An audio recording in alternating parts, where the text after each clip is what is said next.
لله نحمده ونستعينه ونستغفره ونعوذ بالله من شرور أنفسنا ومن سيئات أعمالنا من يهده الله فلا مضل له ومن يضلل فلا هادي له أما بعد اللهم إنا نسألك خير هذا الليل وخير فيه وخير بعده ونعوذ بك من شر هذا الليل وشر فيه وشر بعده آمين يا رب العالمين.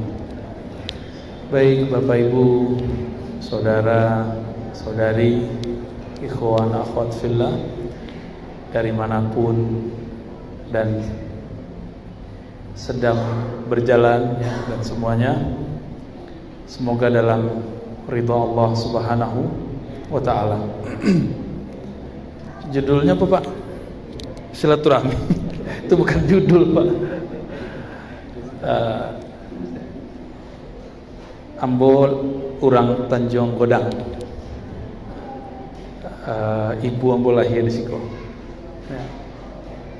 Cuma kami besarnya di Kota Tongah. Kini mungkin anak-anak Kota Tongah, Tanjung Godang, kalau babaso ndak baso mereka lah Tanjung Gadang ni nak. Boleh juga, tak masalah. Bahasa Inggrisnya boleh bahasa Minang, nasional Minang. Baik, Bapak Ibu, kita berada di masa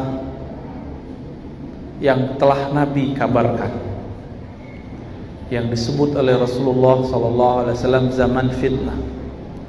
Maka Nabi mengatakan, badiru, hendaklah bersegera kalian dengan apa? Bil a'mal, dengan membuat peran. Amal di situ jangan artikan amal soleh dalam artian ritual ibadah, tapi artinya buat peran. Segeralah kalian berperan, punya peran. Sebelum apa? Fitanan, sebelum terjadi fitnah.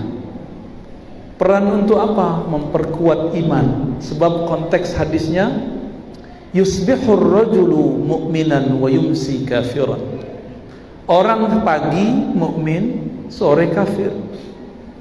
Kafir sore, pagi mukmin. Begitulah terus. Berarti yang Nabi mau bukan ritual, bukan amalan yang banyak, amal fisik, sembahyang banyak, zikir banyak, khataman banyak, bukan itu. Tapi akidah yang kuat, iman. Pagi ada orang mukmin, sore imannya berubah. Tapi sayang kebanyakan orang menjelaskan hadis ini dalam pahaman amal fisik. Banyak sedekah itu udah pasti. Tapi amal yang paling basic bukan itu. Amal paling basic di kolbu. Maka Nabi ditanya, apakah amal yang paling mulia wahai Rasulullah? Dalam hadis Imam Bukhari. Lalu Nabi menjawab, imanun billah. Engkau percaya kepada Allah. Percaya itu adanya di kolbu. Mahalluhu fil qalb. Tempatnya ada di kolbu. Maka kajian-kajian iman perlu diperbanyak. Kajian iman itu beda dengan kajian tauhid dalam versi bahasa orang hari ini. Sebab hari ini orang kajian tauhid isinya nyalah-nyalahin orang. Itu bukan tauhid, itu cari lawan namanya. Kajian cari lawan. Aku ada pendekar yang bisa berlawan siko. Buya Mudo Habib. Jadi orang kini kajian tauhid nyolah-nyolahin, menyesat-nyesatkan orang. Itu bukan kajian iman. Iman itu ada di kolbu. Kolbunya menjadi sehat. Kolbu yang sehat itu ketika dia bisa merasakan keindahan nama-nama Allah dan cinta kepada hamba-hamba Allah. Maka ketika ada orang mengklaim kajian tauhid tapi dia kemudian memusyrikkan orang tuanya, memusyrikkan guru-gurunya dan menganggap sesat orang-orang yang berbeda dengannya, itu bukan kajian iman. Itu tauhid takfiri atau tabdi'i, tauhid pengkafiran atau pembid'ahan. Kini banyak, ya nak? Kajian iman itu dalam sebuah riwayat seorang sahabat Muaz bin Jabal bertemu seorang sahabat, bahkan beliau sendiri yang mengajak. Apa kata beliau? Ta'al nu'min sa'atan. Jadi dia ajak mereka, ayo kita beriman sesaat. Apa yang mereka lakukan? Ngaji ma'rifat, mengenal Allah, sifat-sifat Allah, kemudian memasukkan nama-nama Allah dari lisan ke dalam qalbu. Maka mereka bisa duduk berjam-jam itu menyebut nama Allah. Nu'min sa'atan. Maka nu'min di situ amal qalbu. Tapi sayang hari ini kata iman, kata tauhid sudah disalahartikan. Kalau kajian iman hari ini nyalahin orang belajar sifat 20, ya, Allah wujud, qidam, baqa, mukhalafatu, itu sekarang dianggap salah. Akhirnya kajian tauhid bukanlah mentauhidkan Allah, tapi cari lawan kepada hamba Allah. Dan apa yang paling menyedihkan, kita mengatakan, oh kamu, ente mau coba mengkafirkan, menyalahkan orang-orang tua-tua dahulu. Mereka keluarkan satu ayat, wa idza qila lahum ittabi'u ma anzalallah, jika engkau berkata kepada mereka ikutilah apa yang Allah turunkan, mereka menjawab, kami mengikuti apa-apa yang dilakukan pendahulu kami. Itu ayat ada di surah Al-Baqarah, dan yang semakna dengan ayat itu ada dalam surah Luqman. Ayat itu bukan untuk menyalahkan orang beda faham, sebab ayat itu turun akidah Asy'ariyah tidak ada di situ namanya Asy'ariyah. Akidah bersifat 20 namanya, ya. Jadi dek kawan, ayat itu yang kami mengikuti orang tua-tua kami, lalu dibantah di ayat itu, ya. Jadi ayat itu melarang mengikuti orang tua-tua. Orang tua di ayat itu orang tua di Mekah. Orang tua dulu di Mekah, mereka sembah Allah atau sembah berhala? Sembah berhala. Dek kawan, diambilnya ayat itu untuk menyerang orang tarekat sufi karena masalah robitoh, mengenang guru, mengingat jasa guru sebelum zikir. Tidak nyambung. Itu adalah pemalsuan makna ayat, dan itu berbahaya. Itulah yang Nabi katakan dalam hadis Imam Tirmizi, ya, orang yang man qala atau man fassara al-Quran bi ra'yihi, siapa yang mentafsirkan Quran dengan akal-akalan dia, dengan pemahaman hawa nafsunya, falyatabawwa maq'adahu minan nar, siap-siap tempat duduknya di neraka. Ayat untuk orang kafir, untuk orang musyrik, dialamatkan kepada orang yang beda faham. Sah nggak tuh? Boleh nggak tuh? Katanya kajian tauhid. Nah itu banyak Pak hari ini. Nah, semoga masjid kita, lingkungan kita bisa bertahan. Jangan diam Pak, para buya, para ustadz, masyayikh, tolong jangan diam. Gak usah takut. Oh nanti jamaah kita sepi. Emang mereka banyak? Ya, Buya Habib, enggak juga kok. Yang paling sedih, ada kawan ahlu sunnah buat majelis ke ahlu sunnah, ada satu yang beda faham, yang dia hargai yang satu itu, yang lain dia sakiti. Yang karena yang satu ini si tauhid yang tadi, yang lain dia hantam, padahal yang lain itulah yang sebenarnya mencintai dia. Bapak Ibu, dulu di Tanjung Godang ada guru kita, orang tua kita, Datuk Ongguang, ya. Kami dulu ngaji kitab di surau apa istilah, surau Tanjung, Tanjung. Dulu kami setiap hari Jumat pura-pura permisi bu dari sekolah di mana? Tidak balik-balik ya. Sehari Jumat jam 8 paling 10, paling cuma 2 jam. Kama turun ke surau, orang sedang mengaji hikam I'anatul Talibin, Ihya Ulumuddin. Ajib gitu. Kini tidak ada lah, Buya Nu'man sudah sepuh udah 80-an umurnya, mungkin sudah 85 kali ya. Tadi kami ke tarbiyah beliau, ke kepala madrasah tarbiyah Koto Panjang. Jadi beberapa hari ini Bapak Ibu sebagai tahadus menceritakan nikmat Allah, karena Allah mengatakan adapun nikmat Allah fahadits, ceritakan, akhir surat Duha. Kami membuat kajian kitab berbahasa Arab untuk para guru dan santri-santri senior di madrasah tarbiyah Pasya Agam. Jadi kalau dari Canduang terus masuk ke dalam Pasya, mungkin ada yang berasal dari Agam, faham maksud apa. Datang situ udah kayak saudara ya, alhamdulillah dengan mereka, walaupun kami bukan tamatan situ, alhamdulillah. Jadi kadang-kadang saudara itu bukan orang nan alma mater Jawa, kadang-kadang orang yang sekaji Jawa ya. Di hari kedua dan ketiga kami menyebutkan silsilah keilmuan ulama di Minangkabau, khususnya Agam, Kabupaten Kota, Payakumbuh, Lintau ya, Betanah Datar dan sekitarnya. Dan mereka kaget, mereka merasa senang, karena selama ini kawan-kawan itu menganggap ajaran yang suka membid'ah-bid'ahkan ini yang diserangkan MTI, Madrasah Tarbiyah Islamiyah, karena benteng Ahlus Sunnah. Jadi Bapak Ibu kami kasih tahu, benteng Ahlus Sunnah itu bukan di YouTube. Di mana bentengnya? Di Madrasah Tarbiyah Islamiyah. Di ujung jalan ku ada Tarbiyah Pekan Senayan, tapi tidak tahu lay jalan dah. Kan layah mutu layah ya lah. Semoga tidak ya.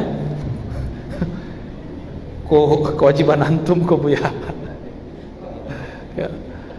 Ada pendekar Ahlus Sunnah sih kau berdua. Nah, nanti bisa gue buya Habib.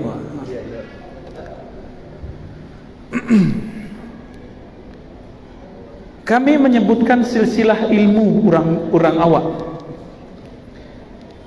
Kalau angkulah kuang, nah, ini belum kita sebut di luar. Martinus nama beliau nak ya. Ma orang gaya wasiko. Angkula kuang nama kete beliau siapa? Tu angguang. Iya Martinus nak. Iya Dades, mana Dades? Hah? Marjunus. Model-model orang Yunani nak. Nama Ashabul Kahfi itu. Ashabul Kahfi, Marjunus. Bahasa kayak Suryaniyah ya. Syekh Marjunus Datu Angguang, beliau itu ngaji dulu di Madrasah Tarbiyah Islamiyah Tiaka, Lea Dojo madrasah tu. Le memakai tradisi tarbiyah atau sudah jadi modern? Sudah jadi modern ya? Oh sudah jadi MDS. Tapi masih aduh. Ya syukurlah, alhamdulillah. Walaupun kajian Ahlus Sunnahnya sudah jadi Latin ya. Beliau berguru kepada Syekh di situ, Syekh Ibrahim Harun. Syekh Ibrahim Harun, ada kuburannya di situ. Nah, nanti silakan di cross check Buya Habib ya. Syekh Ibrahim Harun belajar ke orang Limbukan. Ya, ada surau di Limbukan tuh, nah, situnya berguru. Saya tahu namanya Buya. Syekh Imran apa siapa namanya? Syekh Toha apa Syekh Imran, boleh lupa. Syekh Toha. Apa Toha Imran? Syekh Toha. Dulu kami sering buat di situ pesantren kilat. Masa-masa masih sanawiyah, aliyah, itu sering buat pesantren kilat untuk kawan-kawan. Ketika masuk ke ruang merbot ya, garin, di situ terlihat banyak kitab, tapi sudah banyak yang dicuri dan dirusak orang. Berarti dulu sang imam, sang guru di situ emang ahli kitab.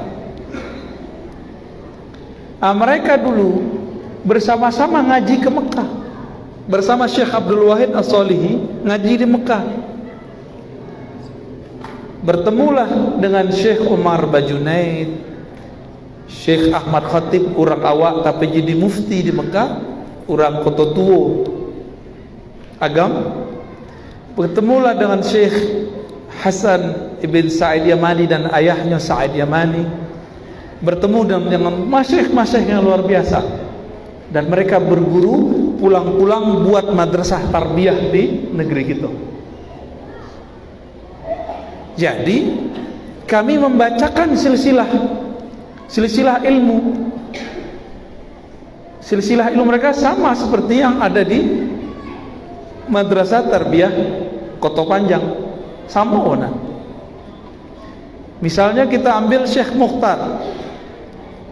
Syekh Mukhtar itu mengambil dari Syekh Abdul Wahid Solihi, Tobek Godang, itu namanya MTI Tobek Godang.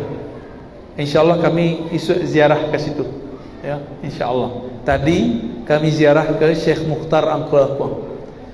Awak ndak niat manga-manga ziarah sih, kira disambut lo tajuk tari piriang banyak. Piriang isi bakwan.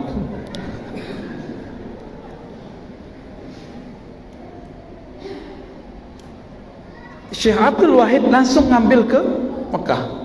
Jadi Bapak Ibu, jadi Mekah yang kini sama dengan Mekah yang dulu. Laba lain. Maka kepada para masyayikh, para ustadz, buya, para pendakwah, tidak usah hilang kepercayaan diri untuk mendakwahkan akidah ahlus sunnah. Apa sebab?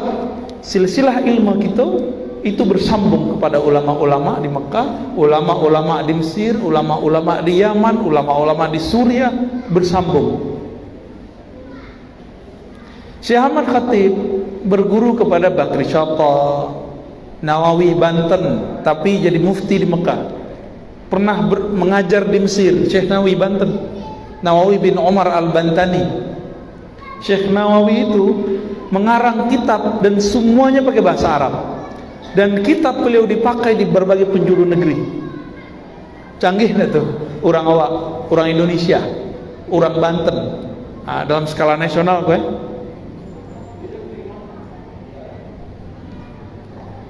Jadi Bapak Ibu, kalau orang kemudian menyalahkan kaji awak, maka sebutkan, oh kami dulu kaji kami ngikuti Datuk Ongguang. Datuk Ongguang itu berguru kepada Syekh Ibrahim Harun. Syekh Ibrahim Harun kepada Buya Dilimbukan Syekh Taha, bersambung dengan Syekh Abdul Wahid Solihi kepada ulama Mekah, Syekh Ahmad Khatib dan lain-lain. Itu jawabnya. Tanya balik kayaknya, masih silahku.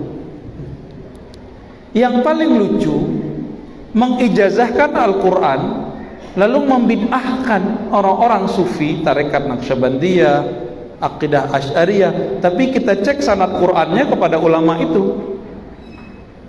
Semua sanad Qur'an sekarang hampir yang masyhur ya terkumpul kepada Imam Zakaria Al-Ansari, dan itu seorang sufi bermazhab Syafi'i, akidah Asy'ari. Kalau dia mengatakan Asy'ariyah sesat, berarti silsilah Qur'annya batal, sanad Qur'annya batal. Jadi Bapak Ibu, ingin menyegarkan semangat kita beragama, jadi zikir-zikir mau yang kita lakukan setiap ba'da sholat, ya, kunut subuh, walaupun di Mekah saat ini tidak berkunut, tapi kunut itu dibawa dari sono, ya.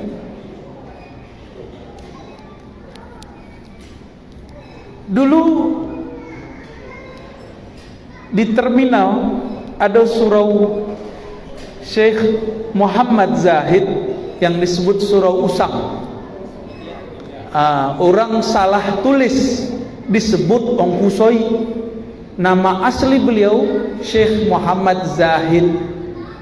Syekh Muhammad Zahid. Kami megang sanadnya, ya. Syekh Muhammad Zahid itu mengambil ilmu zikirnya kepada orang di Sungai Dareh, Sungai Doreh, ya. Setuju nak? Ya. Syekh Muhammad Ilyasin. Syekh Muhammad Ilyas mengambil ke Syekh Muhammad Jamil. orang Situjuh. Beliau diambil mantu oleh ulama yang lama ngaji di Mekah, karena beliau juga ngaji di Mekah. Namanya Syekh Muhammad Tahir Barula.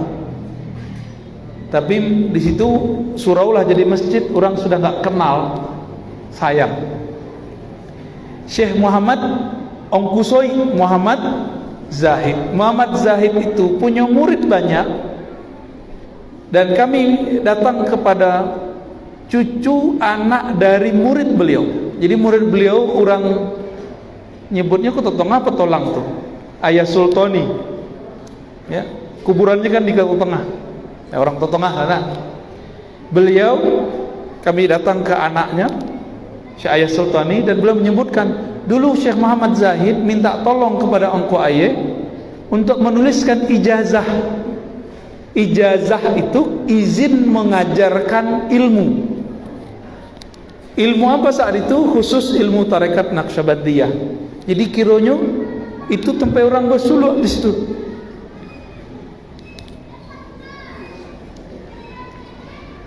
Syekh Muhammad Zahid itu punya murid, ada namanya Syekh Junaid ya. Itu di belakang masjid Pancasila itu, Istiqomah ya. Pancasila lo nama. Ada masjid Istiqomah, belakangnya ada surau. Dulu kami yang meresmikan itu, meresmikan tagaknya berdiri kembali. Syekh Junaid. Syekh Junaid itu punya murid Bahyal Karimi. Buya Bahyal Karimi, mungkin anak keturunannya masih ada lah ya. Sedangkan Syekh Muhammad Zahid mempunyai murid tadi Buya Ayas. Kemudian hanya ada kawan lain di Poyolanse namanya Syekh Qasim. Syekh Qasim itu guru dari Abuya Dahnar Tu'daniyah dan Majan Quran. Beliau suluk 2 kali dengan Syekh Qasim. Syekh Qasim itu, jadi Syekh Qasim, Syekh Ayah Sultani, Syekh Junaid, 3 orang itu mengambil ilmunya kepada Syekh Muhammad Zahid Ongkusai. Nah, ini satu wilayah itu dulu ya. Maka Bapak Ibu, kalau kita cek tadi sampai ke Muhammad Tahir ya, barulah Syekh Muhammad Tahir kamanya mengaji. Muhammad Zahid, Muhammad Ilyas, Jamil, Tahir. Kemana Syekh Muhammad Tahir mengaji? Ke Syekh Ismail Al-Makki Al-Minangkabawi. Syekh Ismail orang Simabua, Batu Sangka. Kami malam tadi di situ. Tapi lama Mekah. Beliau belajar zikir dan belajar suluk di depan Masjidil Haram Jabal Abi Qubais. Kaji itu yang dibawa ke siku.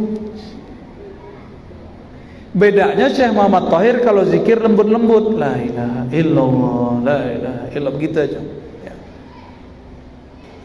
Beliau punya kawan namanya Syekh Abdurrahman Kumangu.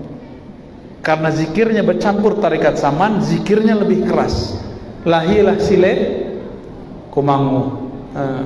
Antum ta'allamtum ya? Waduh, gawat. Ketemu jawara nih, ketemu pandeka lidah.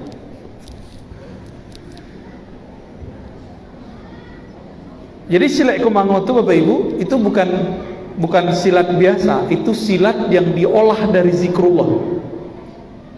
Maka adik-adik kami sarankan kalau belajar silat yang begitu. Jangan silat-silat yang kosong, ya, belajar zikir. Jadi bisa merasakan Allah Ta'ala dalam gerak. Nah, itu kan dahsyat tuh. Ya, syukuran. Kini kan lebih rami karate ya nak. Kami dulu karate yo ya. Lebih rami taekwondo, enggak masalah. Cuma ambil ilmu yang dari buya-buya gitu. Nah, Bapak Ibu yang bukan Allah, kami dulu bertanya kepada Datuk Angbong. Tuh, dulu di mana sekolah tuh? Ambo di Tarbiyah Tiaka. Tapi apa yang paling menarik? Beliau mengatakan setelah kelas 7 itu orang wajib bersuluk. Itu enggak bisa diangkat ini ya. Tak bisa deh. Udah susah. Cuma di Batu Basure, di Kampar, cucu dari Syekh Abdul Ghani masih begitu, tapi suluhnya bukan 40 hari, 10 hari. Jadi murid tarbiyah dianjurkan, bukan diwajibkan, untuk beriktikaf di surau setiap selesai belajar kitab kuning, kitab Arab. Jadi Bapak Ibu yang bukan Allah, kami hanya ingin menyampaikan kenangan-kenangan indah itu jangan kemudian cuma diceritakan, tapi kita bangkitkan semangat itu kembali dan ambil ilmunya dari ahlinya kembali. Jadi kami berharap nanti tarbiyah Islamiyah itu ramai kembali, ya, amin ya rabbal alamin. Terakhir sebelum sembahyang, nanti sudah sembahyang ada tanya jawab. Ada ditanya jawab.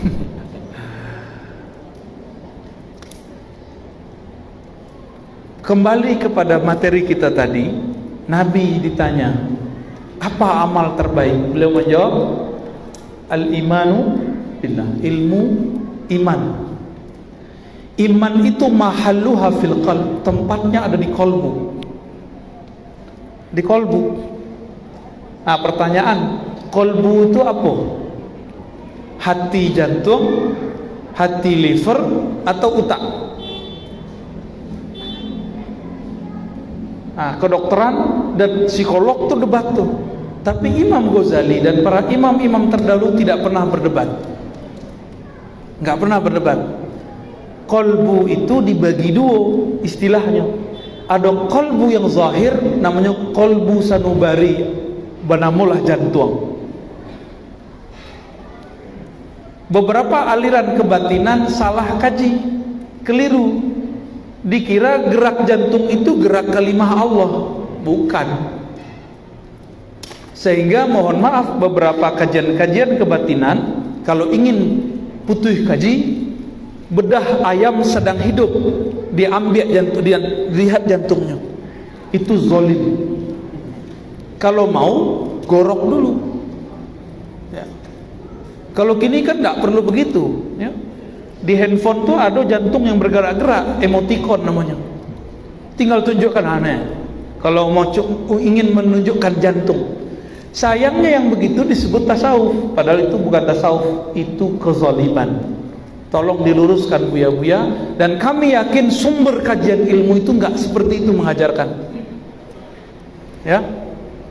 Itu kolbu jantung. Ada kolbu yang kedua, itu kolbu nurani. Kolbu yang bercahaya. Jadi bahasa awak hati nurani. Jangan salah, ada hati nurani, ada hati sanubari. Innallaha yanzuru ila qulubikum. Ketika disebut di dalam hadis Allah memandang ke kolbu engkau, itu maksudnya adalah kolbu yang bercahaya, bukan jantung. Tapi si kolbu nurani itu sangat berkaitan dengan si jantung. Makanya ketika seorang yang jatuh hati kepada kekasihnya, memandang kekasihnya, hatinya jatuh, jantungnya berdebar. Nah, disitulah hubungan erat antara hati nurani dan hati sanubari, hati jantung. Berdasarkan itulah penutup kaji. Jadi penutup kaji dari Imam Sanusi ambo agih kini, walaupun kita nak ngaji kitab itu, langsung saja kaji kesudahannya. Apa kata beliau? Kitab tebal-tebal ditulis membahas iman, puncaknya adalah la ilaha illallah. Puncaknya la ilaha illallah. Maka semakin faham seseorang makna la ilaha illallah, semakin tenang kolbunya. Jadi kolbu tu dia gena jabatan tingginya tidak tenang, malah tambah terancamnya. Cobalah yang dapat jabatan. Raso-raso kalau punya oto baru, senang hati pak. Cobalah punya oto baru, parkir, kegores ketek, les senang hati. Tidak. Awak sedang asik-asik, tiba-tiba ada orang yang nyalip. Baras hati, oto buruk menyalip awak. Kiranya awak punya oto rancak nak membahagiakan hati. Kalau bini rancak itu lain cerita ya. Itu puya salah nak cerita tu. Jadi di mana kolbu itu bahagia? Kolbu itu bahagia kalau si kolbu mendapatkan apa yang menjadi makanannya hari-harian. Kalau lidah daging batu lebih bisa. Lidah daging bensin lah nemu. Kalau bensin cocoknya untuk apa? Makanan loto, ya, makanan Honda, ya tak? Kalau telinga bisa tak telinga daging rondang? Enggak. Mato bisa tak mato dia gih minyak parfum semprot harumlah mato aste. Jangan salah latak, jangan salah dalam menempatkan kebahagiaan diri. Diri itu terbagi-bagi zahir anggota. Kalau mata senangnya memandang yang indah, telinga senangnya mendengar yang merdu, lisan lidah seriulan lama, maka kolbu itu dia hanya punya satu selera. Kolbu itu kelezatan makanannya cuma satu, yaitu memandang kepada yang punya nama, atau merasakan hadirnya punya nama, atau menyebut nama Allah di dalam kolbu. Itu saja. Jadi Bapak Ibu, tinggi benar kaji awak, profesor doktor awak nanti, tingginya jabatan awak, tidak akan bahagia kalau di kolbu tidak ada nama Allah. Satu kisah yang sering kami sebutkan, satu kali ada seorang disidang di hari kiamat. Ketika disidang di hari kiamat, semua dosanya itu sepanjang tali laporan. Jadi kertas, ada kertas perinan di alam mahsyar nanti, itu semua daftar dosa. Sepanjang mata memandang, sepanjang itulah dosanya. Akhirnya malaikat azab kemudian langsung mengambilnya dan ingin membawanya masuk neraka. Hadis ini ada di Imam Tirmizi dan di Imam Baihaqi dan hadisnya sahih. Lalu Allah berfirman, "Hei, tunggu dulu malaikat. Ada satu hal yang tertinggal darimu. Engkau baru menghisap zahir dari badan dan pikirannya, tapi engkau belum menghisap denyut jantung di dalam kolbunya." Sebab denyut jantung itu berkaitan dengan kolbu yang bercahaya. Maka bedahlah kolbunya. Dibedahlah oleh malaikat. Dibedah Pak, kaget malaikat. Kolbu orang itu menyebut nama Allah, Allah, Allah, begitu. Dalam riwayat Imam At-Tirmizi, la ilaha illallah, la ilaha illallah, la ilaha illallah di kolbunya itu. Kaget malaikat. Hah? Berarti, nah ini rahasia, malaikat tidak tahu amalan tersembunyi di dalam kolbu. Akhirnya Allah berfirman, timbanglah kalimat la ilaha illallah atau Allah Allah itu, ambil. Lalu timbang, taruh di kanan, amal maksiatnya taruh di kiri. Apa yang terjadi? Awal goyang-goyang, goyang-goyang. Lama-lama kalimah itu tambah cepat. Semakin dikeluarkan, tidak ada putus-putusnya. Selalu aduh. Maka malaikat azab pun melepas. Ya salah Pak. Ternyata kalimah la ilaha illallah ditimbang dengan langit dan bumi masih lebih berat. La ilaha illallah. Itulah Nabi Musa bertanya, ya Allah, hadis sahih, khususkanlah aku dengan satu zikir. Apa kata Allah? Qul la ilaha illallah. Hai Musa, bacalah la ilaha illallah. Apa kata Nabi Musa? Ya Allah, kalau la ilaha illallah sudah banyak hambamu yang mau punya, sudah banyak hambamu yang tahu. Yo banyak yang tahu la ilaha illallah. Tapi la ilaha illallah buya, kau lain yo la ilaha illallah Bapak Ibu. Kau lain Pak. Sebab Allah kemudian berfirman, ikutlah ilah Allah, kalau ditimbang dengan langit dan bumi itu lebih berat la ilaha illallah. Nabi Musa ditalkin langsung oleh Allah. Apa ditalkin? Dibimbing langsung membaca oleh Allah. Nah, itu yang bedain Buya aku juga Bapak Ibu. Beliau dapat bimbingan dari gurunya, dapat bimbingan beberapa orang, dibimbing membaca la ilaha illallah dengan lisan dan dengan kalbu pikiran, sehingga menyatu. Lidah menyebut, kalbu pun menyebut, pikiran pun mengikut. Terjadilah getaran-getaran di situ. Ditimbang getaran itu lebih berat dari semua dosanya. Maka Allah berkata ke Musa, "Hai Musa, kalimat ini jangan main-main. Engkau timbang dengan langit dan bumi itu lebih berat." Jadi Bapak Ibu, di bumi yang paling bagus cahayanya, yaitu tempat yang di atas itu banyak orang baca la ilaha illallah. Tapi kini ada orang setiap wak banyak menyebut la ilaha, kecil gilo wak orang. Ya Bu ya. Jadi Buya aku dulu sampai kini masih nak Bu ya, khataman la ilaha masih jalan. Tahlil masih. Ya sahabat kita lah wafat duluan ya. Tuanku Mali Putih. Ya.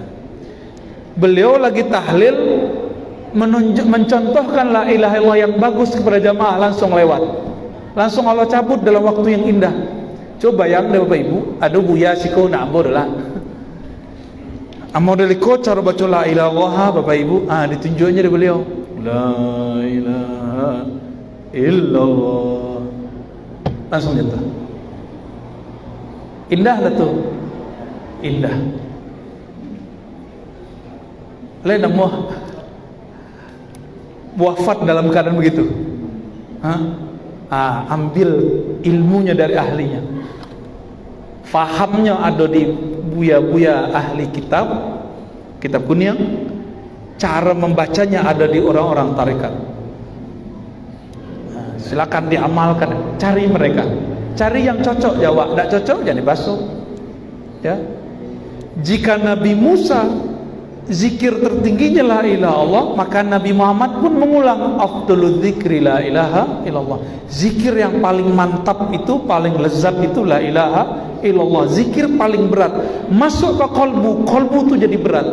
Makanya orang kalau punya kalimah itu di kalbunya, kalimat-kalimatnya akan berat, tak bawa lendong waktunya, tak bawa waktu orang tuh, kecuali awak ingkar ya. Lahazan bang, labang, insyaallah, undur, wih tinggi kaji dades gini, beko dia nggak selesai, lah udah kok, pengurus pecokak lah cerita, sudah dulu, jadi ibadah, lanjut sedulu, anda nanti wak komat saja, komat, ya. Waduh, selamat jemaah, kurang sehat badannya, jadi pulang kendaraannya sampai ke Leman Bini belakang. Mengapa? Dia selesai jemaah kurang sehat badannya. Ini ke pulang. Anak mau pulang dengan cara ternyata masih sakit. Masih sakit. Terbingung pulang kerja. Kendaraan tambah di sini. Tetap. Sini airnya. Kita tutup dulu ya. Sallallahu alaihi wasallam. Assalamualaikum warahmatullahi wabarakatuh.